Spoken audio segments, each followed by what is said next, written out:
आज मी चाललोय महाड जवळील गांधारपल्ली येथील लेणी पाहायला. हे ठिकाण मुंबई गोवा हायवेच्या अगदी जवळ. गाडी पार्क करून मी निघालो लेण्यांकडे. ASIचा बोर्ड तिथे लावलेला होता, तो मी पाहिला.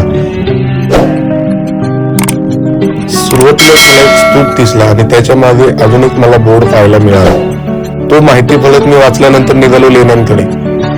लेण्यांमध्ये मी प्रवेश केल्यानंतर प्राचीन काळची भव्यता मला जाणवली. लेण्यांमधील प्रत्येक खोलीला नुकतेच दरवाजे बसवले होते व त्यावर नंबरही लावलेले होते. हा स्तूप बघा. त्यानंतर मी निघालो पुढे.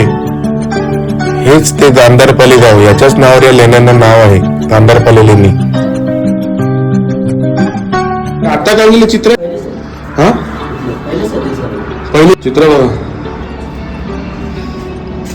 एकूण किती रूम आहे तिथं? पहिल्या दुसऱ्या शतकात. तुम्ही सुद्धा या ठिकाणाला अवश्य भेट द्या आणि माझ्या चॅनलला नक्की सबस्क्राईब